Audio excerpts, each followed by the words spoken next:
ಇದೇ ವಿಷಯದ ಬಗ್ಗೆ ಇವತ್ತು ಮಾತಾಡ್ತೀವಿ. ಹಲವು ಜನ ಗಣ್ಯರು ನಮ್ಮ ಜೊತೆಗಿರ್ತಾರೆ. ನನ್ನ ಕೊಲ್ಲಿಗ್ ಪ್ರಶಾಂತ್ ನಾಥು ಇದ್ದಾರೆ. ಪ್ರಶಾಂತ್, ಕಾರ್ಯಕ್ರಮಕ್ಕೆ ಸ್ವಾಗತ. ಮುರಳೀಧರ್ ಸರ್ ಇದ್ದಾರೆ ನಮ್ಮ ಜೊತೆಗೆ, ಆರ್ಥಿಕ ತಜ್ಞರು. ಕಾರ್ಯಕ್ರಮಕ್ಕೆ ಸ್ವಾಗತ ಮುರಳೀಧರ್ ಸರ್. ಸುನೀಲ್ ಪಂಡಿತ್ ಅವರಿದ್ದಾರೆ, ನಿವೃತ್ತ ಲೆಫ್ಟಿನೆಂಟ್ ಕರ್ನಲ್. ಕಾರ್ಯಕ್ರಮಕ್ಕೆ ತಮಗೂ ಕೂಡ ಸ್ವಾಗತ. ಎಚ್.ಎಸ್. ಪ್ರಭಾಕರ್, ಅಂತಾರಾಷ್ಟ್ರೀಯ ವಿಶ್ಲೇಷಕರು, ನಮ್ಮನ್ನು ಜಾಯ್ನ್ ಆಗಿದ್ದಾರೆ. ಸರ್ ನಮಸ್ತೆ. ನಮಸ್ಕಾರ. ನಮಸ್ತೆ. ಎಸ್ ಪ್ರಶಾಂತ್, ಕಣ್ಣು ಕಟ್ಕೊಂಡು ಹೋಗ್ತಾ ಇರುವಂಥ ಪರಿಸ್ಥಿತಿ, ಎಲ್ಲಿಗೆ ಹೋಗ್ತಾ ಇದ್ದೀವಿ, ಏನಾಗ್ತಿದೆ ಗೊತ್ತಾಗ್ತಿಲ್ಲ. ಯುದ್ಧದ ವಿಷಯದಲ್ಲಿ ಒಂದು ವಾರಕ್ಕೆ ಮುಗಿದು ಹೋಗ್ಬಿಡುತ್ತೆ, 4 ದಿವಸಕ್ಕೆ ಮುಗಿದು ಹೋಗ್ಬಿಡುತ್ತೆ ಅನ್ನೋ ಯುದ್ಧ. ಅಜಿತ್, ನಾವು ಅನೇಕ ಬಾರಿ ಮಾತಾಡಿದ್ದೀವಿ. ಯುದ್ಧ ಶುರು ಮಾಡೋರಿಗೆ ಯುದ್ಧ ಎಲ್ಲಿ ಅಂತ್ಯಗೊಳಿಸ್ತೀವಿ, ಹೇಗೆ ಅಂತ್ಯಗೊಳಿಸ್ತೀವಿ ಅಂತಕ್ಕಂಥದ್ದು ಗೊತ್ತಿರಬೇಕು.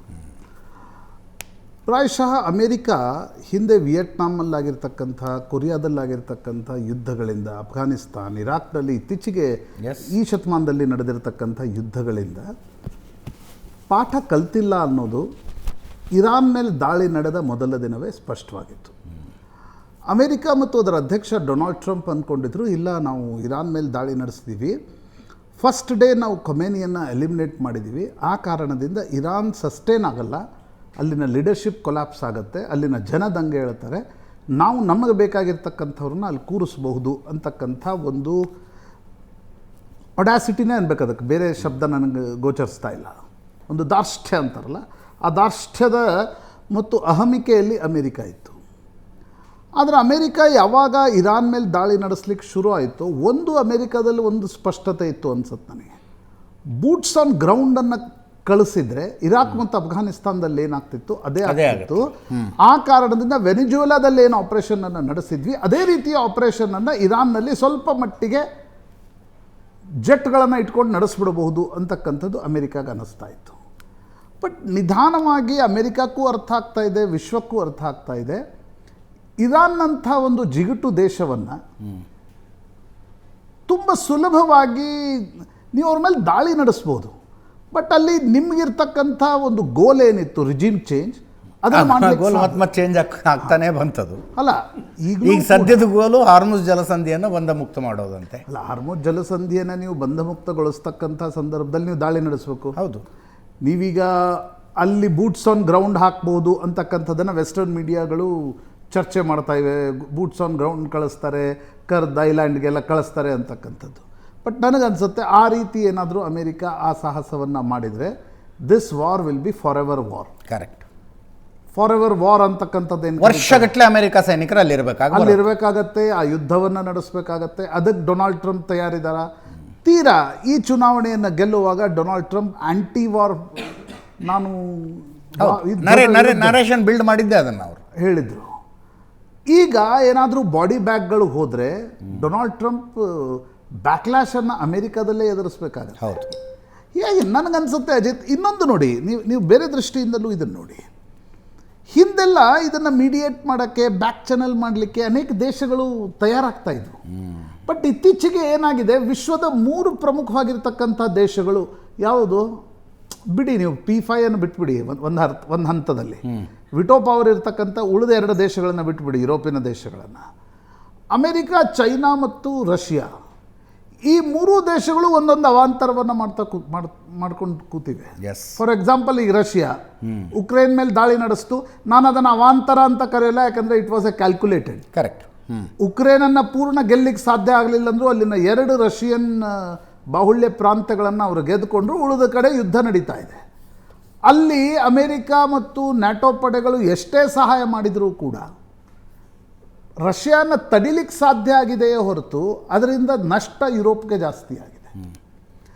ಚೈನಾಗೆ ಅನ್ನಿಸ್ತಾ ಇದೆ, ನಾವ್ಯಾಕೆ ಈ ಯುದ್ಧದಲ್ಲಿ, ನಮಗೇನು ಬೇಕು, ತೈಲ ಬೇಕು, ಅದು ಇಲ್ಲಿಲ್ಲಪ್ಪ, ನಾವು ರಷ್ಯಾದಿಂದ ಕೊಂಡುಕೊಳ್ತೀವಿ, ಅಥವಾ ಇರಾನ್ಗೆ ಒಂದು ಪ್ರಾಕ್ಸಿ ವಾರ್ಗೆ ನಾವು ಸಹಾಯ ಮಾಡ್ತೀವಿ, ಜೊತೆಗೆ ಅಮೇರಿಕಾ ಮಾಡದಂತೆ ನಾಳೆ ತೈವಾನ್ ಮೇಲೆ ದಾಳಿ ನಡೆಸ್ಕೋತೀವಿ. ಹೌದು. ಹೀಗಿರುವಾಗ ಈ ಅಂದರೆ ಹಿಂದೆ ಒಂದು ಶೀತಲ ಸಮರದ ಬ್ಯಾಲೆನ್ಸ್ ಆದರೂ ಇರ್ತಾಯಿತ್ತು, ಇವತ್ತು ಆ ಬ್ಯಾಲೆನ್ಸು ಇಲ್ಲ. ತನಗೆ ಬೇಕಾದವ್ರ ಮೇಲೆ ದಾಳಿ. ಭಾರತ ಪಾಕಿಸ್ತಾನದ ಮೇಲೆ ಪಹಲ್ಗಾಮ್ ಅಟ್ಯಾಕ್ ನಂತರ ದಾಳಿ ನಡೆಸಿದ ನಂತರ ಅಮೇರಿಕಾ ಮತ್ತು ಡೊನಾಲ್ಡ್ ಟ್ರಂಪ್ ಏನು ಹೇಳಿದರು, ಈಗೇನು ಮಾಡ್ತಿದ್ದಾರೆ ಅವರು? ನಾನು ಅಮೇರಿಕಕ್ಕೆ ಅಂದರೆ ಪ್ರಾದೇಶಿಕ ಚಾನೆಲ್ನ ಪತ್ರಕರ್ತನಾಗಿ ನಾನು ಕೂತೇನೆ ಅಮೆರಿಕಾಗೆ ಬುದ್ಧಿ ಹೇಳುವ ಪ್ರಶ್ನೆ ಇಲ್ಲ. ಆದರೆ ನನಗನ್ಸೋದು ನಮ್ಮಲ್ಲಿರೋ ಪ್ರಶ್ನೆಗಳನ್ನಾರು ನಾವು ಕೇಳಬೇಕಲ್ರಿ. ಈ ರೀತಿಯಾಗಿರ್ತಕ್ಕಂಥ ಒಂದು ದ್ವಂದ್ವ ಭರಿತ ವಿಶ್ವದ ಮಧ್ಯದಲ್ಲಿ ನಾವಿದ್ದೀವಿ. ಅಂದರೆ ಶಿಯರ್ ಮ್ಯಾಡ್ನೆಸ್ ಇವತ್ತೇನು ನಡೀತಾ ಇದೆ ಅಲ್ಲ, ಜಾಗತಿಕವಾಗಿ ಆರ್ಥಿಕವಾಗಿರ್ತಕ್ಕಂಥ ರಿಸೆಷನ್ ತಲ್ಲಣದ ಸಂದರ್ಭದಲ್ಲಿ ನನಗೆ ಅರ್ಥ ಆಗುತ್ತೆ ಅಮೆರಿಕ ಏನು ಮಾಡಲಿಕ್ಕೆ ಹೊರಟಿತ್ತು. ಫಸ್ಟ್ ಇರಾನನ್ನು ಕೊಲಾಪ್ಸ್ ಮಾಡೋದು, ನಂತರ ರೀಬಿಲ್ಡ್ ಮಾಡ್ತೀವಿ. ಎರಡರಲ್ಲೂ ಎಕಾನಮಿ, ಒಂದು ಯುದ್ಧದ ಎಕಾನಮಿ, ಇನ್ನೊಂದು ಕನ್ಸ್ಟ್ರಕ್ಷನ್ ಎಕಾನಮಿ. ಆದರೆ ಅದು ಸಾಧ್ಯ ಆದಂತೆ ಕಾಣ್ತಾ ಇಲ್ಲ. ನನಗನ್ಸುತ್ತೆ ಅಜಿತ್, ಇದು ಹೇಗೆ ಯುದ್ಧ ಅಂತ್ಯಗೊಳ್ಳುತ್ತೆ, ಹೇಗಾಗಬಹುದು ಅಂತಕ್ಕಂಥದ್ದು ಪ್ರಾಯಶಃ ಯುದ್ಧದಲ್ಲಿ, ಅಂದರೆ ಯುದ್ಧ ವ್ಯೂಹದಲ್ಲಿ ಪರಿಣಿತರು ಹೇಳಬಹುದು. ಆದರೆ ಒಂದಂತೂ ನನಗೆ ಅನ್ನಿಸ್ತಾ ಇದೆ, ಅಮೆರಿಕ, ನಾನು ಜೋ ಬೈಡನ್ ಇದ್ದಾಗ ಅಂದ್ಕೊಳ್ತಾ ಇದ್ದೆ, ರಷ್ಯಾ ಉಕ್ರೇನ್ನ ಸಂದರ್ಭದಲ್ಲಿ America has last its position. ಒಂದು ಹೆಜಮನಿಕ್ ಪೊಸಿಷನ್ ಇರುತ್ತಲ್ಲ, ಅದು ಲಾಸ್ಟ್. 1956ರಿಂದ ಅನೂಚಾನವಾಗಿ ದೊಡ್ಡಣ್ಣ ಅನ್ನಿಸಿಕೊಂಡು ಬಂದಿದ್ದ ಅಮೆರಿಕದ ಆ ಸ್ಥಾನ ಹೋಗ್ತಾ ಇದೆ. ಬಟ್ ಡೊನಾಲ್ಡ್ ಟ್ರಂಪ್ ಆ ಸ್ಥಾನವನ್ನು ಗಳಿಸಬೇಕು ಅನ್ನುವ ಕಾರಣಕ್ಕೋಸ್ಕರ ಏನು ಇರಾನ್ನಲ್ಲಿ ಯುದ್ಧ. ನನಗೆ ಇರಾನ್ನ ಯುದ್ಧ ಹೆಂಗೆ ಕಾಣುತ್ತೆ ಅಜಿತ್, ನಾನು ಇದನ್ನು ಕಂಪೇರ್ ಮಾಡಿದರೆ ಕೆಲವರು ನಗಬಹುದು, ಆದರೆ ನನಗೆ ಹೆಂಗೆ ಕಾಣುತ್ತೆ ಗೊತ್ತಾ, ಮುಂಬೈ ಅಂಡರ್ ವರ್ಲ್ಡ್ನಲ್ಲಿ ಹಾಜಿ ಮಸ್ತಾನ್ ತನ್ನ ಒಂದು ಬಾಹುಳ್ಯ, ಅಂದರೆ ತನ್ನ ಒಂದು ಸಾಮರ್ಥ್ಯವನ್ನು ಕಳೆದುಕೊಂಡಾಗ ದಾವೂದ್ ಇಬ್ರಾಹಿಂ ಬಂದಲ್ವಾ, ಆ ಟೈಮಲ್ಲಿ ಒಂದಿಷ್ಟು ಅಟ್ಯಾಕ್ಗಳನ್ನು ಮಾಡ್ತಿದ್ದಂತೆ. ಆ ರೀತಿಯ ಅಟ್ಯಾಕ್ಗಳಲ್ಲಿ ಅಮೆರಿಕ ಈಗ ವೆನಿಜುವೆಲ್ದಲ್ಲಿ ಅಟ್ಯಾಕ್ ಮಾಡ್ತು, ಇರಾನ್ ಮೇಲೆ ಅಟ್ಯಾಕ್ ಮಾಡ್ತು, ಆರ್ಥಿಕವಾಗಿರ್ತಕ್ಕಂಥ ಒಂದು ಲಾಭ ನಮಗಾಗತ್ತೆ, ಕನ್ಸಾಲ್ಟೇಷನ್ ಆಗುತ್ತೆ ಅನ್ನುವ ಭ್ರಮೆಯಲ್ಲಿ ಮಾಡ್ತು. ಬಟ್ ನನಗನ್ಸುತ್ತೆ ಅಮೇರಿಕ ಈ ಯುದ್ಧದಲ್ಲಿ ವಾಪಸ್ ಹೇಗೆ ಬರುತ್ತೆ ಅನ್ನೋದೇ ಈ ಯುದ್ಧದ ಇಡೀ ನಿಲ್ಲುತ್ತಾ ಮುಂದುವರಿಯುತ್ತಾ ಅನ್ನೋದರ ಪ್ರಶ್ನೆಗೆ ಉತ್ತರವನ್ನು ಕೊಡೋದು. ಎಸ್, ಬೂಟ್ಸ್ ಆನ್ ಗ್ರೌಂಡ್ ಹೋದರೆ ಫಾರ್ ಎವರ್ ವಾರ್ ಆಗುತ್ತೆ. ಬೂಟ್ಸ್ ಆನ್ ಗ್ರೌಂಡ್ ಹೋಗದೆ ಹೋದರೆ ಅಮೆರಿಕದ ಪ್ರತಿಷ್ಠೆ ಮಣ್ಣು ಪಾಲಾಗುತ್ತೆ. ಎಸ್, ಪ್ರಭಾಕರ್ ಸರ್, ಹಾರ್ಮುಜ್ ಜಲಸಂಧಿಯನ್ನು ಮುಕ್ತಗೊಳಿಸಬೇಕು. ಹೌತಿ ಭಯೋತ್ಪಾದಕರು ಇದನ್ನು ಎಂಟರ್ ಆಗೋದ್ರೊಂದಿಗೆ ಹಾರ್ಮುಜ್ ಜಲಸಂಧಿಯನ್ನು ಮುಕ್ತ ಆಗೋದು ತಟ್ಟಗಿರಲಿ, ಆ ಬಾಬ್ ಅಲ್ ಮಂದೇದ್ ಅನ್ನುವಂಥ ಇನ್ನೊಂದು ಜಲಸಂಧಿಯು ಕೂಡ ಬ್ಲಾಕ್ ಆಗಿಬಿಡುತ್ತೆ ಅನ್ನೋ ಸಿಚುವೇಶನ್ ಇದೆ. ಹಂಗೆ ಆದರೆ ಸುಯೇಜ್ ಕೆನಲ್ ಬಂದಾಗುತ್ತೆ sir. 40% of container shipping happens through there. ನೋಡಿ, 11% of oil goes through there.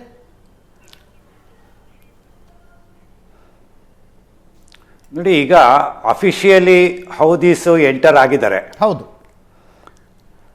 ಅವರು ತಮ್ಮ ಎಂಟ್ರಿ ಲೆವೆಲ್ನಲ್ಲೇ ತಮ್ಮ ಎಂಟ್ರಿಯನ್ನ ಒಂದು ರೀತಿಯಲ್ಲಿ ಘೋಷಣೆ ಆಕ್ಷನ್ ಮೂಲಕ ತೋರಿಸ್ಕೊಂಡಿದ್ದಾರೆ. ಸೌತ್ ಇಸ್ರೇಲ್ ಮೇಲೆ ಅವರು ನಡೆಸಿದಂತಹ ದಾಳಿಗಳು ಹೌದು, ಸಾಕಷ್ಟು ಡ್ಯಾಮೇಜ್ ಅನ್ನು ಕೂಡ ಮಾಡಿದ್ದಾರೆ.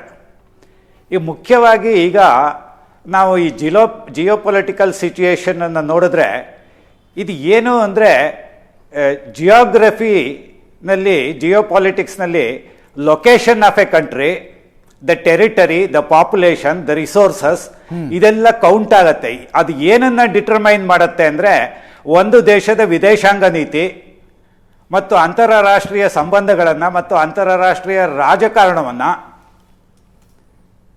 ಇವುಗಳನ್ನು ಡಿಟರ್ಮೈನ್ ಮಾಡೋದು.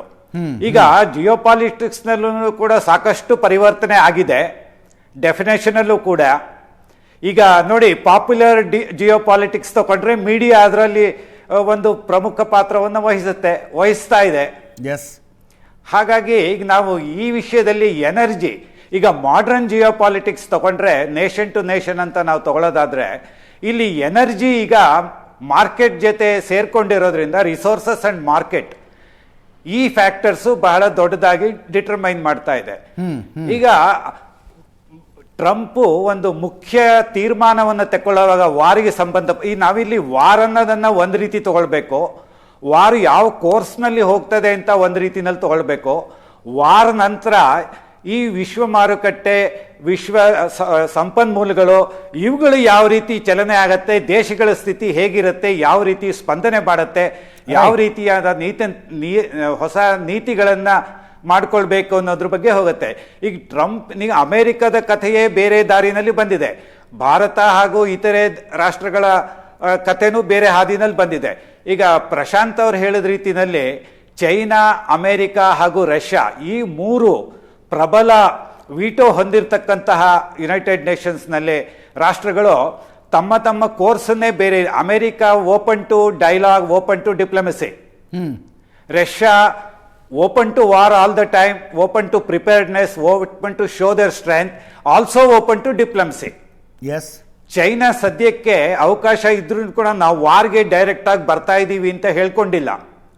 ಚೈನಾದು ನಿಲುವು ಇವತ್ತೇನಿದೆ ಅಂದರೆ diplomacy, more investment overseas, more economic contacts with overseas countries, and making its own block of influence, sometimes to make interference in the internal politics of other countries.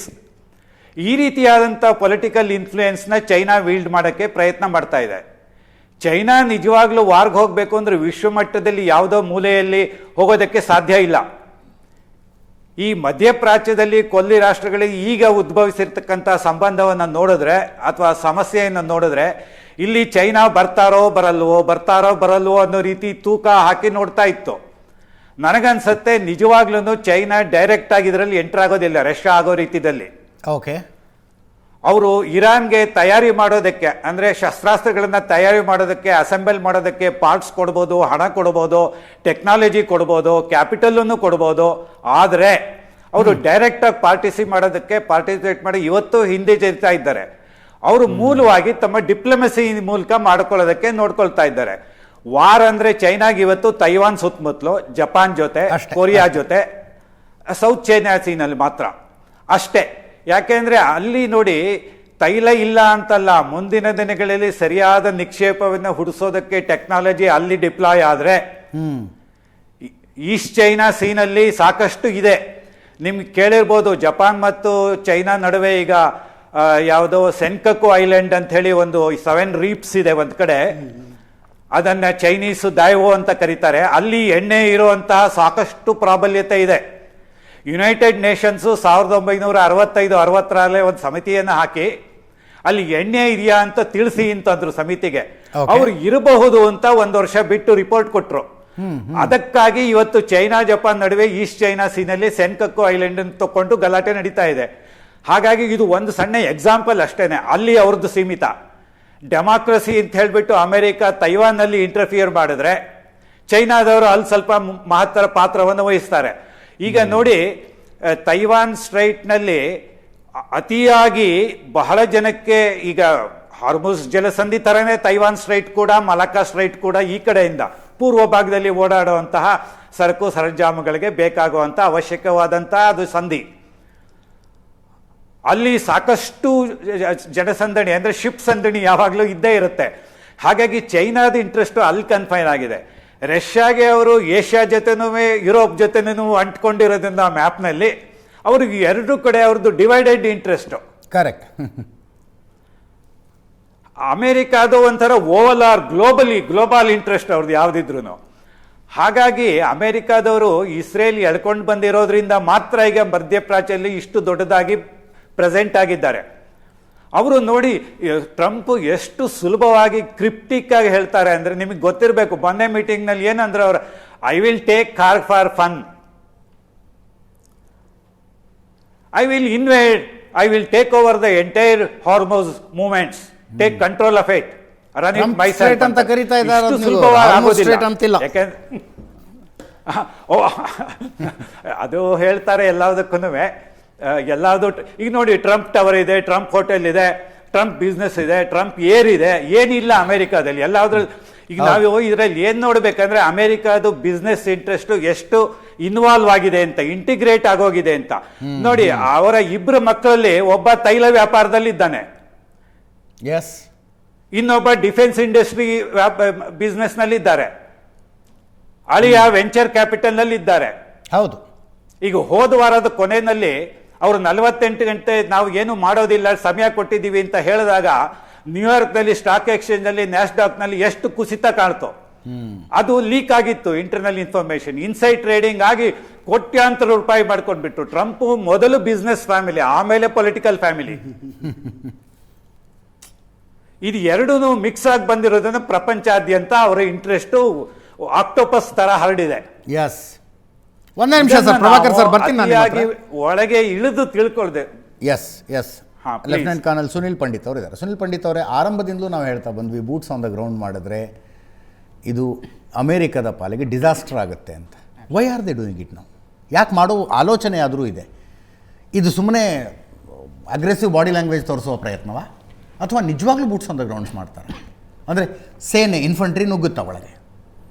Before I start ಅವರು ಏನು ಹೇಳ್ತಿದ್ರು, ಈಗ ನಮ್ಮ Prabhakar sir ಏನು ಹೇಳ್ತಿದ್ರಲ್ಲ, ಅದಕ್ಕೆ just I add on one statement. ಈ Trump president ಆಗೋಕ್ಕೆ ಮುಂಚೆ ಹೇಗಿತ್ತು, ಅದಾದಮೇಲೆ ಏನಾಯಿತು ಅಂತ ಈಗ ಅಮೆರಿಕಾಲಿ ಏನು ಹೇಳ್ತಿದ್ದಾರೆ ಅಂದರೆ, Trump was selected to run the business of America like a family, but today he is running America like is family business ಅಂತ. ಸೊ ಇದು ನಡೀತಾ ಇದೆ. Okay, so that is one thing. ಈ ಏನಕ್ಕೆ ಅವ್ರು ಇನ್ವೈಟ್ ಮಾಡ್ತಿದ್ದಾರೆ ಅಂತ ನಾವು ನೋಡಬೇಕಂದ್ರೆ ಅಜಿತ್ ಅವರೇ, ಫಸ್ಟ್ಲಿ ಯಾವ ಪ್ಲ್ಯಾನ್ ಮಾಡಿ ಅವ್ರು ಬಂದಿದ್ದಾರಲ್ಲ, firstly the way I see it, ಇವತ್ತು ಪೀಟರ್ ಹೆಕ್ಸೆತ್ ಏನೇನು ಸ್ಟೇಟ್ಮೆಂಟ್ಸ್ ಕೊಡ್ತಾ ಇದ್ದಾರೆ ಅವರ defence secretary, they was no plan.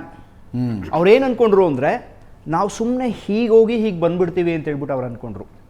Correct me if I am wrong.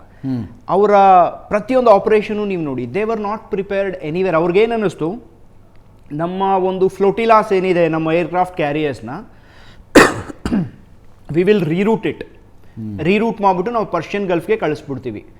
Persian ಗಲ್ಫ್ಗೆ ಹೋಗ್ಬಿಟ್ಟು ನಾವು ಕೂತ್ಕೊಂಡ್ವಿ ಅಂತ ಹೇಳಿದ್ರೆ ಆಟೋಮ್ಯಾಟಿಕಲಿ ಸ್ಟ್ರೈಟ್ ಆಫ್ ಹರ್ಮೂಸ್ ಏನಿದೆ ಅದು ಸೆಕ್ಯೂರ್. ನಾವು ಇರಾನ್ ನಾಳೆ ಬ್ಲಾಕ್ ಮಾಡಿದ್ರು ನಾವು ಮಾಡೇ ಮಾಡ್ತೀವಿ, we will take it back. But little did they know, ಅವ್ರಿಗೆ ಗೊತ್ತಿರಲಿಲ್ಲ ಇರಾಕ್ ಮಿಸೈಲ್ ಅಟ್ಯಾಕ್ ಮಾಡ್ತಿದೆ ಇವತ್ತು ಅವರ ಏರ್ಕ್ರಾಫ್ಟ್ ಕ್ಯಾರಿಯರ್ಸ್ ಮೇಲೆ. ಇದು ಗೊತ್ತಿರಲಿಲ್ಲ. ಸಾರಿ, ಇರಾನ್ ಇವತ್ತು ಅವ್ರ ಮೇಲೆ ಬಹಿರಂಗವಾಗಿ ಒಪ್ಕೊಂಡ್ರು, ಅಕ್ಕಪಕ್ಕದ ದೇಶಗಳ ಮೇಲಿನ ದಾಳಿ ನಮ್ಗೆ ಶಾಕಿಂಗ್ ಅಂತ ಅಲ್ವಾ? ಸೊ ಈ ರೀತಿಯಾದಂಥ ಒಂದು ಪರಿಸ್ಥಿತಿ. ಮತ್ತೆ ಈ ಯಾವುದೇ ಒಂದು ದೇಶ ಒಂದು ಬ್ಯಾಟಲ್ ಅಂತ ಹೇಳ್ಬಿಟ್ಟು ಶುರು ಮಾಡುತ್ತಲ್ಲ, ಈ ರೀತಿ ಒಂದು ವಾರ್ಗೆ ಅಂತ ಹೇಳ್ಬಿಟ್ಟು ಬಂದರೆ ಒಂದು ಕ್ಯಾಲ್ಕುಲೇಷನ್ ಇರುತ್ತೆ ಅದಕ್ಕೆ. That is called as cost of war pyramid ಅಂತ ಹೇಳ್ಬಿಟ್ಟು ಕರೀತಾರೆ. ತುಂಬ ಬೇಸಿಕ್ ಸ್ಟ್ರಕ್ಚರ್ ಅದು.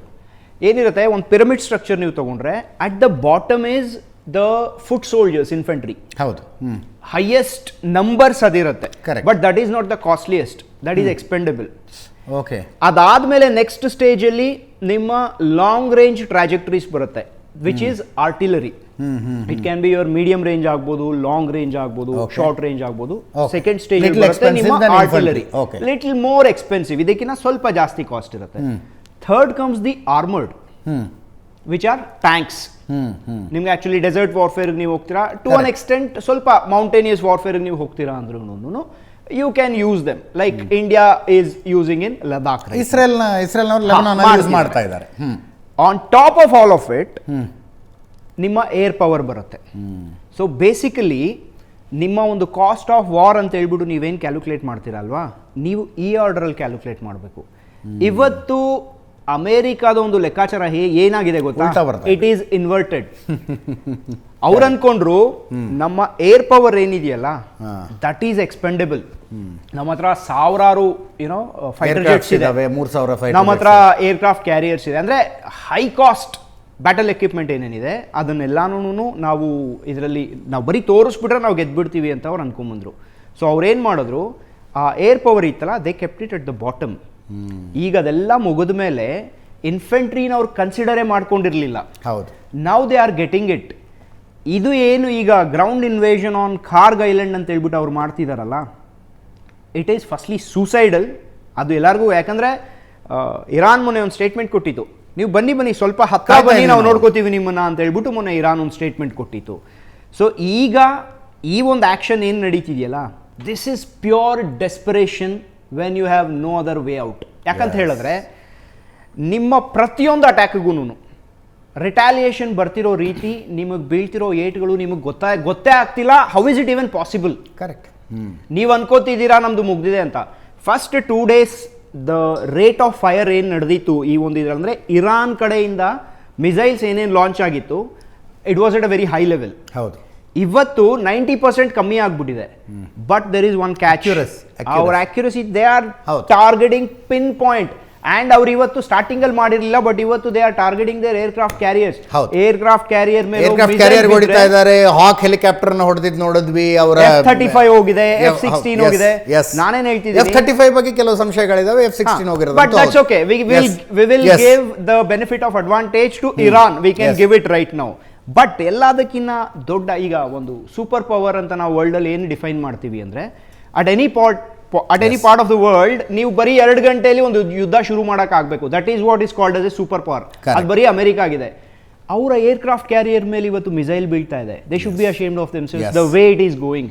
Now it's out of desperation ಅವ್ರು ಮಾಡ್ತಾ ಇದ್ದಾರೆ ಈಗ. ಅದು ಎಲ್ಲಿಗೆ ತಗೊಂಡೋಗಿ ನಿಲ್ಲಿಸುತ್ತೆ?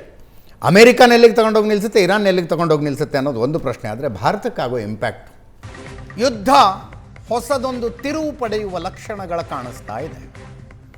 1 ವಾರದಿಂದ ಇರಾನಿನ ಸುತ್ತಲಿನ ತಮ್ಮ ಸೇನಾ ನೆಲೆಗಳಲ್ಲಿ ಸೈನಿಕರನ್ನು ತಂದಿರಿಸಿದ ಅಮೆರಿಕ ಈಗ ಗ್ರೌಂಡ್ ಇನ್ವೇಷನ್ನಿನ ಮಾತಾಡ್ತಾ ಇದೆ.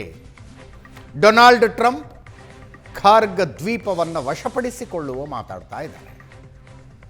ಭಾರತ 1 ತಿಂಗಳ ಕಾಲ ಪರಿಸ್ಥಿತಿಯನ್ನು ನಿಭಾಯಿಸಿದ ರೀತಿ ಅತ್ಯುತ್ತಮವಾಗಿತ್ತು. LPGಗೆ ಸ್ವಲ್ಪ ಸಮಸ್ಯೆ ಆಯಿತು. ಪೆಟ್ರೋಲ್ ಡೀಸೆಲ್ ದೇಶ ಮತ್ತೆ ಖಚಿತಪಡಿಸ್ತಾ ಬಂತು, ಏನೂ ಸಮಸ್ಯೆ ಇಲ್ಲ.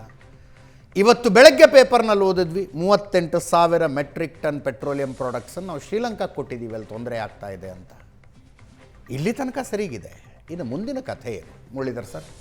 ಹೌದು, ಶುರುವಾದಾಗ ನಯಾರದವರು ಪೆಟ್ರೋಲು ಡೀಸೆಲ್ ರೇಟ್ ಜಾಸ್ತಿ ಮಾಡಿದ್ರು, ಶೆಲ್ನವ್ರು ಜಾಸ್ತಿ ಮಾಡಿದ್ರು. ಈಗ ಎಲ್ಲರೂ ಮಾಡಬೇಕು ಅಜಿತ್ ಅವರೇ. ಒಂದು, ಎಕನಾಮಿಕ್ಸ್ ಆಫ್ ಅಗ್ರೆಷನ್ ಅಮೆರಿಕಾಗೆ ಎಫೆಕ್ಟ್ ಆಗ್ತಾ ಇದೆ. ಅಗ್ರೆಷನ್ ಎಕನಾಮಿಕ್ಸ್ ಇಡೀ ಪ್ರಪಂಚಕ್ಕೆ ಎಫೆಕ್ಟ್ ಆಗ್ತಾ ಇದೆ. ಒಂದು, ಇಲ್ಲಿ ನಾವೊಂದು ಕಾರ್ಪೆಟ್ನ ಈ ಕಡೆ ಸರಿ ಮಾಡಿದ್ರೆ ಆ ಕಡೆ ಸುತ್ಕೊಂಡ್ಬರುತ್ತೆ, ಆ ಕಡೆ ಸರಿ ಮಾಡಿದ್ರೆ ಈ ಕಡೆ ಸುತ್ಕೊಂಡ್ಬರುತ್ತೆ. Petroleum product $. ಪ್ರಪಂಚದಾದ್ಯಂತ ಯಾವ ಲೀಡ್ರು ಬುದ್ಧಿ ಕಲ್ತಿಲ್ಲ. ಸೂಯಸ್ ಕೆನಾಲಲ್ಲಿ ಇಂಗ್ಲೆಂಡು, ಯುನೈಟೆಡ್ ಕಿಂಗ್ಡಮ್ ಇದೇ ರೀತಿ ಒಂದು ಅಟೆಂಪ್ಟ್ ಮಾಡಿ ಕೈಕಾಲು ಮೂಗೆಲ್ಲ ಹುರ್ಕೊಂಡು 1956 ಅದರ ಪೌಂಡ್ ವ್ಯಾಲ್ಯೂ ಕಳ್ಕೊಂಡು ಅಮೆರಿಕ ಮುಂದೆ ಮಂಡಿ ಊರ್ತು. ಎಸ್, ಈಗ ಅಮೆರಿಕ ಪೆಟ್ರೋಲ್ ಸೂರ್ಯ ಮುಳುಗದ ದೇಶ ಅಂತ ಏನು ಇಂಗ್ಲೆಂಡನ್ನು ಕರೀತಾ ಇದ್ವಲ್ಲ, ಅದು ಧರಾಶಾಹಿ ಆಗಿದ್ದು ತಾವಾಗೇ ಮುಳುಗು ಮಾಡ್ಕೊಂಡು ತಾವಾಗಲೇ ಸೂಯಸ್ ಕೆನಾಲು, ಎಲ್ಸೂರ್ ಕೆರೆ, ಇನ್ನೊಂದು ಕೆರೆ ಇದ್ದಂಗೆ ಪಕ್ಕದಲ್ಲೇ ಇದೆ ದೂರದಲ್ಲಿ. ಈಗ ರೆಡ್ ಸೀನಲ್ಲಿ ನಮಗೆ ಎಫೆಕ್ಟ್ ಆಗೋದು ಹೇಳ್ತಾ ಇದ್ದೀನಿ. ಭಾರತಕ್ಕೆ ಕೇಬಲ್ಸ್ ಪ್ರಶ್ನೆ ಬರ್ತಾ ಇದೆ. ಇಂಟರ್ನೆಟ್ ಕೇಬಲ್ಸು, ಅದರಲ್ಲಿ 17 ಕೇಬಲ್ಸು ಭಾರತಕ್ಕೆ ಸಂಬಂಧಪಟ್ಟಿತ್ತು. ಮೆಜಾರಿಟಿ ಮುಂಬೈಗೆ ಹೋಗುತ್ತೆ, ಸ್ವಲ್ಪ ಚೆನ್ನೈ ಟ್ರಿವೆಂಡ್ರಮ್ಗೆ ಹೋಗುತ್ತೆ. ಮಿಕ್ಕ ಒಂದು 43 ಕೇಬಲ್ಸು ಯುರೋಪಿಯನ್ ಎಕಾನಮಿಗೆ ಸಂಬಂಧಪಟ್ಟದ್ದು. ಇದು ಒಂದಕ್ಕೊಂದು ಹೇಗೆ ಕ್ಯಾಲ್ಕುಲೇಟ್ ಆಗುತ್ತೆ ಅಂದರೆ ನಾನು ಹೇಳ್ತೀನಿ. ಇಫ್ ಯು ರೈಡ್ $, ಅನ್ನೋ ಹುಲಿ ಮೇಲೆ ಅಮೆರಿಕ ರೈಡ್ ಮಾಡ್ತಾ ಇದೆ. ಅಮೆರಿಕ ಹುಲಿ ಮೇಲಿದೆ ಅಂತ ಇಷ್ಟು ವರ್ಷ ಎಲ್ಲ ದೇಶಗಳು ಸುಮ್ಮನಿದ್ರು. ಈಗ $, ಅಮೆರಿಕಾಗೆ ತೊಂದರೆ ಕೊಡ್ತಾ ಇದೆ. ಈ ಅಮೆರಿಕ ನಾಥೋರು ಹೇಳ್ದಂಗೆ ಯುದ್ಧ ಗೆದ್ದರೂ ಸೋಲ್ತು, ಯುದ್ಧ ಸೋಲ್ತು. ಯುದ್ಧ ಸೋತ್ರೆ ಹುಲಿಯಿಂದ ಇಳಿದಂಗೆ ಅದೇ ತಿಂದಾಕ್ಬಿಡುತ್ತೆ. ಈಗ ನವಂಬರ್ ಡಿಸೆಂಬರ್ ಪ್ರಶ್ನೆ ಅದು ಅಮೆರಿಕಾಲಿ. ಅಕ್ಟೋಬರ್ ನವಂಬರ್ ಡಿಸೆಂಬರ್ ಈಗಲೇ ನನ್ನ ವೈಯಕ್ತಿಕ ವಿಚಾರ ಅಂದ್ಕೊಂಡಿದ್ದೆ federal government at least 0.25% interest rate ಜಾಸ್ತಿ ಮಾಡುತ್ತೆ ಅಂತ. ಮಾಡಿಲ್ಲ. ಅವರು $1 ಟ್ರಿಲಿಯನ್ ಬಡ್ಡಿ ಕೊಡಬೇಕು. ಸೊ ಈಗ ಅವರು ನೆಕ್ಸ್ಟ್ ಮಾಡದೇ ಇದ್ದರೆ ಸರಿ ಹೋಗಲ್ಲ. ಅಕಸ್ಮಾತ್ ಕನ್ಸರ್ವೇಟಿವ್ ಎಸ್ಟಿಮೇಟ್ ಹೇಳಿದ್ರು, ನಾನು $1.9 ಟ್ರಿಲಿಯನ್ ಅಂತೆಲ್ಲ ಓದಿದೆ, ಬಡ್ಡಿನೇ ಎಷ್ಟಾಗುತ್ತೆ ಅವ್ರದ್ದು ಅಂತ. ಹೌದು, ಅಮೆರಿಕ ಸೂಪರ್ ಪವರು, ಆರ್ಥಿಕವಾಗಿ ಅತ್ಯಂತ ಬಲಿಷ್ಠ ದೇಶ ಅಲ್ಲ. ನಾನು ಪ್ರತಿ ಸಲ ಹೇಳಿದ್ದೀನಿ ಅಜಿತ್ ಅವರೇ, ಈಗ ಇವ್ರ ಹತ್ರ $1,000 ಓಡಿ ಇದೆ, ನನ್ನ ಹತ್ರ $100 SB ಅಕೌಂಟಲ್ಲಿದೆ. ಅವರು ಅಮೆರಿಕ, ನಾನು ಭಾರತ. ಅವ್ರಿಗೆ ಅಗಾಧತೆ ಇದೆ ಕೊಳ್ಳೋದ್ರಲ್ಲಿ. ಬಟ್ ಏಕದಮ್ ಬ್ಯಾಂಕ್ ಕುಸಿದು ಬಿತ್ತು ಅಂದರೆ ತೊಂದರೆ ಆಗೋದು ಅವ್ರ ಜೊತೆ ನನ್ನ $50. ಕರೆಕ್ಟ್. ಈಗ ಈ ಪ್ರಶ್ನೆಯಲ್ಲಿ ಏನಾಗಿದೆ ಅಂದರೆ, ಅವರು $, ಅನ್ನೋ ಪ್ರಶ್ನೆಯಲ್ಲಿ ನೀವು ಹೇಳ್ದಂಗೆ, ನೀವೆಲ್ಲರೂ ಹೇಳ್ದಂಗೆ ಕರ್ಗೈಲ್ಯಾಂಡ್ ಸೂಯಿಸೈಡಲ್ ಅನ್ನೋ ಮಾತು ನನ್ನ ಬಾಯಿಂದ ತೆಗೆದಂಗಿತ್ತು. ಇದು ಸೂಯಿಸೈಡಲ್ ಅಂತ ಇರಾನ್ ಡಿಸೈಡ್ ಮಾಡಿಬಿಟ್ಟಿದೆ. ಹೌದು. America is thinking that it can easily take over. ಯಾರು ಸೂಯಿಸೈಡಲ್ ಆದರೂ 90% of the oil is affected. ಈಗ ನಾವು ಗಾದೆನ ಚೇಂಜ್ ಮಾಡಬೇಕು. ಯುದ್ಧಕ್ಕೆ ದಿವಸ, ತಿರ್ಗಾ ಆಚೆ ಬರೋಕ್ಕೆ 1 ವರ್ಷ ಅಂತ. ಹೌದು. ನಮಗೆ ಪ್ರಪಂಚದಾದ್ಯಂತ ಕುಂಬಾರರು ಬೇಕೀಗ ಮಡಕೆ ತಿರ್ಗಾ ಕಟ್ಟಕ್ಕೆ. ಆ್ಯಕ್ಚುಲಿ ನಾವು ಆಪರೇಷನ್ ಸಿಂಧೂರ ನಿಂತಾಗ ಹಿಂಗೇನು ಅಬ್ರಪ್ಟಾಗಿ ನಿಲ್ಲಿಸ್ಬಿಟ್ರು ಅಂತ ಬಹಳ ಬುದ್ಧಿವಂತಿಕೆ. ಅಲ್ಲಲ್ಲ, ಬೇಜಾರು, ಸಿಟ್ಟು ಎಲ್ಲ ಆಗಿತ್ತು ನಮಗೆ ಆಪರೇಷನ್ ಸಿಂಧೂರ ಅಬ್ರಪ್ಟಾಗಿ ನಿಂತಾಗ. ಬಟ್ ಇದನ್ನೆಲ್ಲ ನೋಡಿದಾಗ ಅನ್ನಿಸ್ತಾ ಇದೆ ಯುದ್ಧ ಯಾವಾಗ ಆರಂಭಿಸಬೇಕು ಅನ್ನೋದು ಚಾಣಾಕ್ಷತನ, ನಾವು ಯಾವಾಗ ನಿಲ್ಲಿಸಬೇಕು ಅನ್ನೋದು ಅದಕ್ಕಿಂತ ದೊಡ್ಡ ಚಾಣಾಕ್ಷತನ. ಮಹಾಭಾರತದಿಂದ ಕೇಳ್ತಾ ಇದ್ದೀವಿ, ಯುದ್ಧಕ್ಕೆ ವ್ಯೂಹಕ್ಕೆ ಒಳಗೋಗಕ್ಕೆ ಮುಂಚೆ ಆಚೆ ಬರೋದು ಕಲ್ತ್ಕೋ ಅಂತ. ನಮ್ಮ air chief marshal AP Singh last month ಒಂದು ಸ್ಟೇಟ್ಮೆಂಟ್ ಮಾಡಿದರು. ಅಂದರೆ while addressing air force officers ಒಂದು ಕಾಂಗ್ಲಮರೇಟ್ನ, he said world should learn from India. Yes. It's not just about how to get into a war. You should know how to achieve your targets and you should know how to get out. That is the most important thing. Yes. And maintain Just cordiality. adding on. And maintain cordiality also. ನೋಡಪ್ಪ, ನಾನು ನಿನ್ನ ದೇಶ ಎಲ್ಲ ಹೊಡೆದಿಲ್ಲ, ನನಗೇನು ಬೇಕೋ ಅಷ್ಟು ಮಾತ್ರ ಸೊಳ್ಳೆ ಸಾಯಿಸ್ಬಿಟ್ಟು Pick targets. ಬಂದ್ಬಿಟ್ಟೆ. ಇದು ನಮ್ಗೆ ಎಫೆಕ್ಟ್ ಆಗೋದು ಹೇಳ್ತೀನಿ. ನೀವು ಭಾರತದ ವಿಚಾರದಲ್ಲಿ ಕೇಳಿದ್ರಿ, ಮುಂದಿನ ದಿನಗಳಲ್ಲಿ ಡಾಲರ್ ತಡೆಯೋ ಶಕ್ತಿ ನಮಗಿಲ್ಲ. ಇವ್ರ ಹತ್ರ ಬಹುಶಃ ನಾವೇನೋ 94ನ ಬೆಂಚ್ ಮಾರ್ಕ್ ಮಾಡ್ಕೊಂಡ್ಬಿಡ್ತೀವ ಅನ್ನೋ ಭಯ ನನಗಿದೆ ಇವತ್ತರಿಂದ. ಇವತ್ತಿಗೆ 94.5. 94 94 ಬೆಂಚ್ ಮಾರ್ಕ್ ಮಾಡ್ಕೊಂಡ್ಬಿಟ್ರೆ ನಮ್ಮ ರುಪಿ ವ್ಯಾಲ್ಯೂ ನೋಡಿ. ನಮ್ಮದು ಪ್ರಿಂಟ್ ಎಕಾನಮಿ ಅಲ್ಲ. ಕರೆಕ್ಟ್. ನಾವು ಚೈನಾ ದೊಡ್ಡ ಎಕಾನಮಿ ಅಂತೀವಿ, ಅದು ಡಾಕ್ಟರ್ಡ್ ಎಕಾನಮಿ, ಪ್ರಿಂಟ್ ಎಕಾನಮಿ. ಆ ಸೂಯಸ್ ಕೆನಾಲ್ ವಿಚಾರದಲ್ಲಿ ಯುನೈಟೆಡ್ ಕಿಂಗ್ಡಮ್ ಮಾಡಿದ್ದೇ ಪ್ರಿಂಟ್ ಎಕಾನಮಿ ತಪ್ಪು. ನಮ್ಮದು ಸಾವರನಿಟಿ ಇದೆ, ಬಾಂಡ್ಸ್ ಇದೆ, ಗೋಲ್ಡ್ ಇದೆ. ಬಟ್ 95 ರೂಪಾಯಿ ತಡೆಯೋ ಶಕ್ತಿ ನಮಗೆ ಈಗ ಇಲ್ಲ. ಅದಕ್ಕೆ ಎರಡು ರೀತಿ, ಆಂತರಿಕವಾಗಿ ನಾವು ಕಡಿಮೆ ಇಂಪೋರ್ಟ್ಸ್ ಮಾಡೋಕ್ಕೆ ಜನ ಸಹಾಯ ಮಾಡಬೇಕು, ಬಾಹ್ಯವಾಗಿ ಸರ್ಕಾರನೂ ಡಾಲರ್ ವ್ಯಾಲ್ಯೂ ಕಡಿಮೆ ಮಾಡೋದು ನೋಡಬೇಕು. ಇತ್ತೀಚೆಗೆ ನಾವು ಗೋಲ್ಡ್ನ ಸಿಕ್ಕಾಪಟ್ಟೆ ಪರ್ಚೇಸ್ ಮಾಡಿ ಇಟ್ಕೊಂಡಿದ್ದೀವಿ, ಅದೊಂದು ಶ್ರೀರಕ್ಷೆ. ಬಟ್ ಅದರಿಂದ ದುಡ್ಡು ಕೊಡೋರು ಪ್ರಪಂಚದಲ್ಲಿ ಯಾರಿದ್ದಾರೆ? ಮುಂದೆ ನಾವು 3 ವಿಧವಾದ ಕರೆನ್ಸಿ ನೋಡ್ಬೋದು. ಒಂದು ಯೂರೋ ಕರೆನ್ಸಿ ನೋಡ್ತಾ ಇದ್ವಿ, ಒಂದು ಡಾಲರ್ ನೋಡ್ತಾ ಇದ್ವಿ. ಬಹುಶಃ ಬ್ರಿಕ್ ಕರೆನ್ಸಿ ಬರ್ಬೋದು, ಯೂರೋ ಕರೆನ್ಸಿ ಇರ್ಬೋದು. ಇವೆರಡರ ಮ್ಯಾಟ್ರಿಕ್ಸು 1947ರಲ್ಲಿ $1 = 3 ರೂಪೀಸ್ 46 ಪೈಸಾ ಇತ್ತು. That was a matrix between London pound, Indian rupee and America. ಆ ರೀತಿ ಈ 3 ದೇಶದ ಮ್ಯಾಟ್ರಿಕ್ಸು ಇದೆಲ್ಲ ಸೆರೆ ಹೋಗೋಷ್ಟರಲ್ಲಿ ಪ್ರಧಾನಮಂತ್ರಿ ಸೂಕ್ಷ್ಮವಾಗಿ ತಿಳಿಸಿದ್ದು, ಆ ಕರೋನಾ ಸ್ಥಿತಿ ಅಂತ ಪದ ಉಪಯೋಗಿಸಿದ್ದು, ಇದನ್ನೆಲ್ಲ ಮನಸ್ಸಿನಲ್ಲಿ ಇಟ್ಕೊಳ್ಳಿ. ಕಡಿಮೆ ಖರ್ಚು, ಐಷಾರಾಮಿ ತ್ಯಾಗ, ಪ್ರೊಡಕ್ಷನ್ ಜಾಸ್ತಿ, ಇಂಪೋರ್ಟ್ ಸಬ್ಸ್ಟಿಟ್ಯೂಷನ್ನು, ಇದೆಲ್ಲ ನಾವು ಮತ್ತೆ ಇಡೀ ಪ್ರಪಂಚ ಮರುನಿರ್ಮಾಣ ಮಾಡಬೇಕು. ಇದರಲ್ಲಿ ಒಂದು ಅಡ್ವಾಂಟೇಜು, ಮಧ್ಯಪ್ರಾಚ್ಯದವರು ಯಾರೂ US ಇನ್ಮೇಲೆ ನಂಬಲ್ಲ. ಇರಾನ್ ಏನಾದರೂ ಇದರಲ್ಲಿ ಹುತಾತ್ಮತೆಯನ್ನು ಮೀರಿ ಮೇಲ್ ಬಂತು ಅಂದರೆ ಸೂಪರ್ ಪವರ್ ಆಗುತ್ತೆ. ಚೈನಾದಲ್ಲಿ ಏನಂದರೆ ದಿನನಿತ್ಯ ಚೈನಾಗೆ ಗೊತ್ತು ನಾನು ಯಾರ ಮೇಲಾದರೂ ಯುದ್ಧ ಮಾಡ್ತೀನಿ ಅಂತ. ಅದಕ್ಕೋಸ್ಕರ ಅವರು ಯುದ್ಧ ಸನ್ನದ್ಧದಲ್ಲಿ ಯಾವಾಗಲೂ ಇರ್ತಾರೆ, ಎಕನಾಮಿಕ್ಸಲ್ಲಿ, ಪ್ರೊಡಕ್ಷನ್ನಲ್ಲಿ. ಯಾಕೆಂದರೆ ಅವರೇ ಯುದ್ಧ ಮಾಡೋದು ಅಂತ ಅವ್ರಿಗೆ ಗೊತ್ತು. ಬಟ್ ಅವರು ಬಹಳ ಚಾಕಚಿ ಇದ್ರು. ಅಮೇರಿಕಾಲಿ ಟ್ರಂಪ್ ಅಂದರೆ ಟ್ರಂಫೆಟ್ ಅಂತೀವಿ, TACO ಅಂತಾರೆ ಅವರು. ಟ್ರಂಪ್ ಆಲ್ವೇಸ್ ಚಿಕನ್ ಸೌಟ್ ಅಂತ. ಇದು ಟ್ರಂಪ್ ಅಂತಲ್ಲ, ಇಡೀ ಅಮೇರಿಕಾ. ಅವರು ಎಲ್ಲೂ ಯುದ್ಧ ತನ್ನ ಸಾಮರ್ಥ್ಯದಲ್ಲಿ ಗೆದ್ದಿಲ್ಲ. ವಿಯೆಟ್ನಾಮಲ್ಲೂ ಮೂಗು ಮುರ್ಕೊಂಡ್ರು, ಎಲ್ಲ ಕಡೆ ಅಫ್ಘಾನಿಸ್ತಾನದಲ್ಲೂ ಅದೇ ಆಯಿತು. ಏನೋ ಈ ನಮ್ಮ ಪಕ್ಕದ ಊರು ಇದ್ದಂಗಿರೋ ಒಂದು ಊರಲ್ಲಿ ಹೋಗಿ ಅವ್ರ ಪ್ರೆಸಿಡೆಂಟ್ನ ಹಿಡ್ಕೊಂಬಂದರು. ಆ ಥರ ಅಂದ್ಕೊಂಡು ಇರಾನ್ ಹತ್ರ ಹೋದರು. ಇರಾನ್ನಲ್ಲಿ ಜನತೆಗೆ ಹುತಾತ್ಮತೆ ಅನ್ನೋದು ಒಂದು ಶ್ರೇಷ್ಠತೆ. ಬಾಹ್ಯ ತೊಂದರೆ ಬಂದಾಗ ಎಲ್ಲ ಒಟ್ಟಾಗಿಬಿಡ್ತಾರೆ. ಆಂತರಿಕವಾಗಿ ಅಮೇರಿಕಾದಲ್ಲೇ ಕೂತ್ಕೊಂಡು ಬೈಯೋ ಜನ ಇರ್ತಾರೆ. ಬಟ್ ಈಗ ಪರಿಸ್ಥಿತಿ, ಈ ಇಂಟರ್ನೆಟ್ ಕನೆಕ್ಷನ್ ಇಲ್ಲದೆ ಇರೋದ್ರಿಂದ ಅಲ್ಲಿ ನಿಜವಾಗ್ಲೂ ಜನನ ದಮನಕಾರಿ ಮಾಡಿ ಇವರು ಯುದ್ಧ ಮಾಡ್ತಾ ಇದ್ದಾರಾ, ಅಥವಾ ಜನ ಏನಾದರೂ ಆಗಲಿ ಅಮೇರಿಕನ ಸದೆ ಬಡಿ ಮಾಡ್ತಾ ಇದ್ದಾರೆ ಅಂತ ಗೊತ್ತಿಲ್ಲ. ಆ ಮಾಹಿತಿಗಳು ಬರಬೇಕು, ಬಟ್ ಇರಾನ್ ಒಳಗಡೆಯಿಂದ ಬರೋದಿಲ್ಲ. ಎಸ್ ಪ್ರಶಾಂತ್, ಪೆಟ್ರೋಲು ಡೀಸೆಲ್ ನಮ್ಮ ಚಿಂತೆ ಮಾಡೋದಾದರೆ ಪ್ರಧಾನಮಂತ್ರಿಗಳು ಎಚ್ಚರಿಕೆ ಕೊಟ್ಟದ್ದು ನಮಗೆ, ಅಂದರೆ ಪರಿಸ್ಥಿತಿ ಹಿಂಗೂ ಬರಬಹುದು ಅನ್ನುವ ಎಚ್ಚರಿಕೆ ಆಗಿತ್ತು. ಅದು ಕೊರೋನಾ ಥರದ ಟೈಮಿಗೆ ಪ್ರಿಪೇರ್ ಆಗಿರಿ ಅಂತ. ಆದಿತ್ಯ, ಪ್ರಧಾನಮಂತ್ರಿಗಳ ಭಾಷಣ ಒಂದು ಸ್ಪಷ್ಟವಾಗಿ ಒಂದು ಮೆಸೇಜನ್ನಂತೂ ನಿಶ್ಚಿತವಾಗಿ ಕೊಟ್ಟಿದೆ. ಇದು ಒಂದು ಯುದ್ಧ ಬೇಗ ಮುಗಿಯಲ್ಲ. ನಾವೆಲ್ಲ ಏನು ಅಂದ್ಕೊಂಡಿದ್ವಿ, ಮೊದಲ ದಿನ ಖಮೇನಿ ಹೊಡೆದಾಗ ಇಲ್ಲ 3-4 ಡೇಸ್ ಇರಾನ್ ಏನು ಸಸ್ಟೈನ್ ಮಾಡಲ್ಲ ಅಂತಕ್ಕಂಥದ್ದು. ಆದರೆ ಈಗ ನಡೀತಾ ಇರ್ತಕ್ಕಂಥ ಬೆಳವಣಿಗೆಗಳನ್ನು ನೋಡಿದಾಗ ಯುದ್ಧ ಬೇಗ ಮುಗಿಯಲ್ಲ, ನಾನಾ ಸ್ವರೂಪದಲ್ಲಿ ಯುದ್ಧ ನಡೀತಾ ಇರುತ್ತೆ. ಪ್ರಶ್ನೆ ಇರ್ತಕ್ಕಂಥದ್ದು ಭಾರತಕ್ಕೆ ಬರ್ತಕ್ಕಂಥ ತೈಲ ಸಂಕಟ 2-3 ಹಂತದಲ್ಲಿ, ಒಂದು ಲಾಜಿಸ್ಟಿಕ್ ಹಂತದಲ್ಲಿ, ಇನ್ನೊಂದು ಅದು ಮಾಡ್ತಕ್ಕಂಥ ಇನ್ಫ್ಲೇಷನ್ನ ಸಂದರ್ಭದಲ್ಲಿ ಏನಾಗ್ಬೋದು ಅಂತಕ್ಕಂಥದ್ದು. ಹೌದು.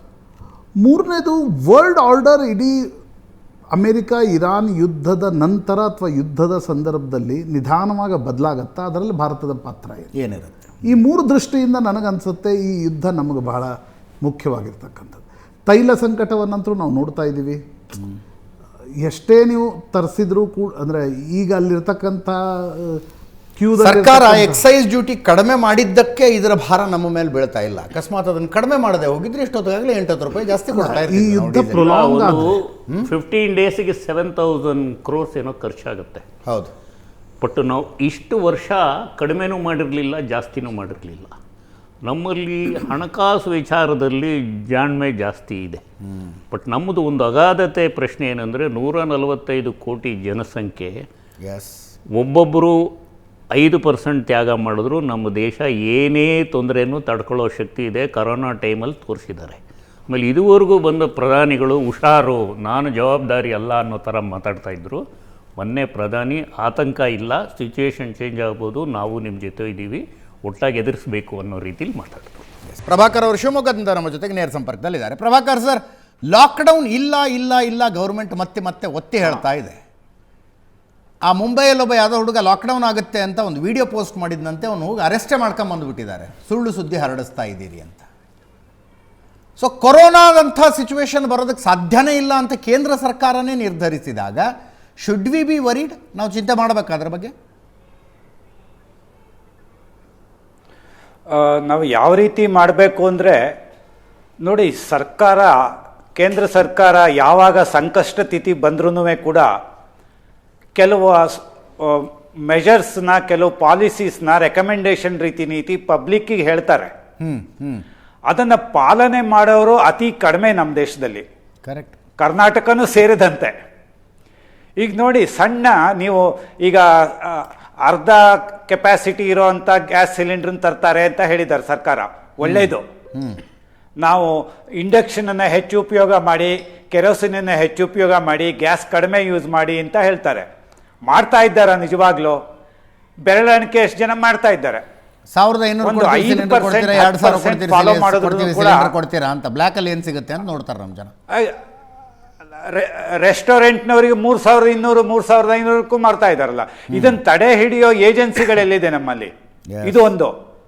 ಈ ಥರ ಐಸೋಲೇಟೆಡ್ ಕೇಸಸ್ನ ಮಾತ್ರ ಅವರು ಇನ್ವೆಸ್ಟಿಗೇಟ್ ಮಾಡ್ತಾರಷ್ಟೇ ಹೊತ್ತು ಜನರಲ್ ಆಗಿ ಒಂದು ಗಾರ್ಡ್ ಹಾಕೋದು ಸರ್ಕಾರದ ಕಡೆಯಿಂದ ಪ್ರತಿಯೊಂದು ಡಿಪೋನಲ್ಲಿ ಮಾಡೋದಿಲ್ಲ.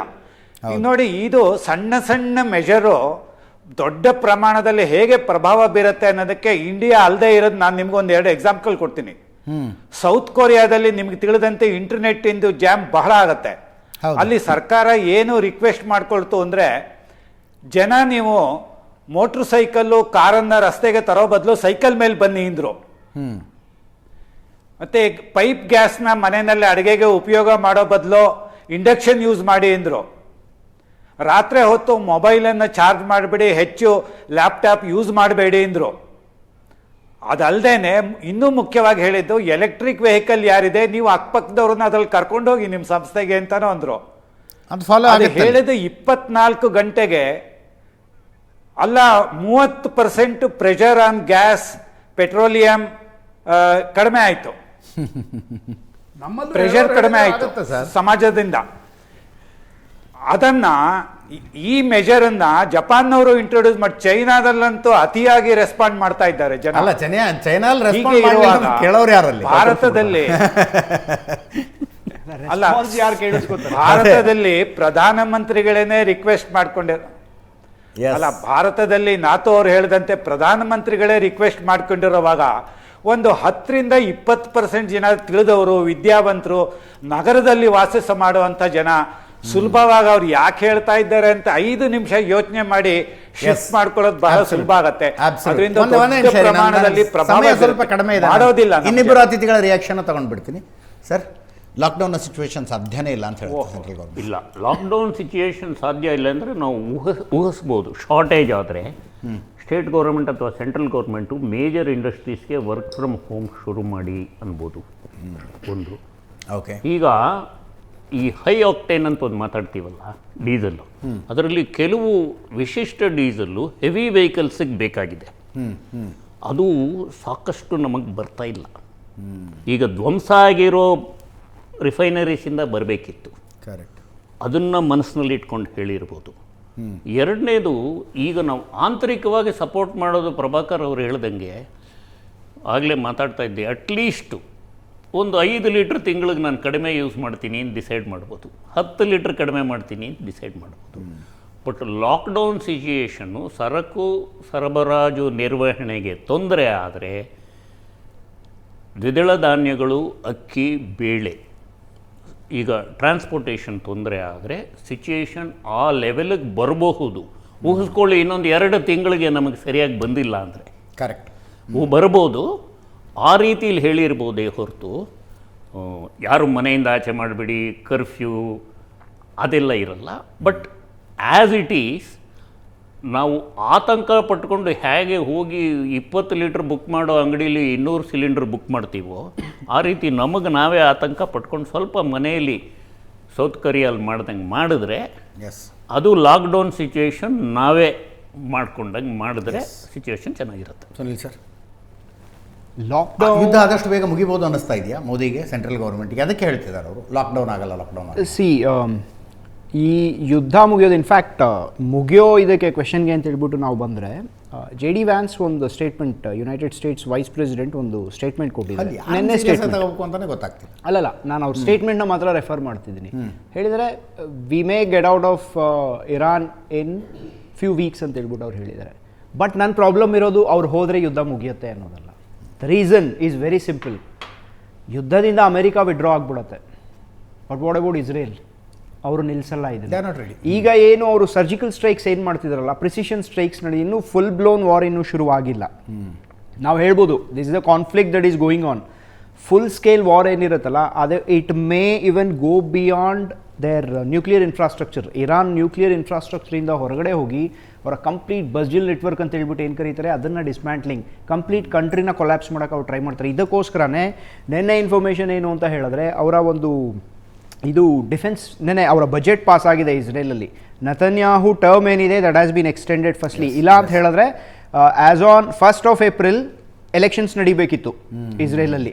So that has been extended. $275 billion total budget pass ಆಗಿದೆ ಇಸ್ರೇಲಲ್ಲಿ.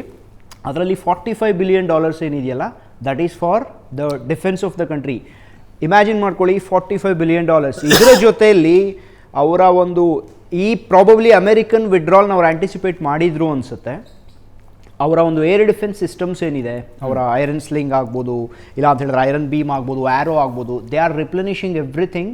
ಅವರ ಸ್ಟಾಕ್ ಪೈಲ್ಸ್ ಕಡಿಮೆ ಲೆವೆಲಲ್ಲಿ ಇಲ್ಲ ಅಜಿತ್ ಅವರೇ. They are stockpiling for a very very big war and a long war. And America ಹೋಯಿತು ಅಂದರೆ ಇದು ನಿಂತ್ಬಿಡುತ್ತೆ. This is, let me be very clear, this is not an American centric war. ಯಾಕಂದರೆ ಅವ್ರು ಬಿಟ್ಟು ಹೋಗೋದು ಎಲ್ಲರಿಗೂ ಗೊತ್ತಿದೆ. This is between Israel and Iran. Let's see. Thank you so much Prabhakar sir. Thank you ಇಬ್ಬರಿಗೂ, ಧನ್ಯವಾದ ಪ್ರಶ್ನೆ.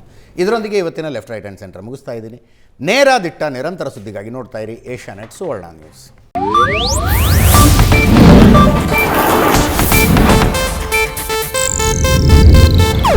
ಇದು ಏಷ್ಯಾನೆಟ್ ನ್ಯೂಸ್ ನೆಟ್ವರ್ಕ್ ಪ್ರಸ್ತುತಿ.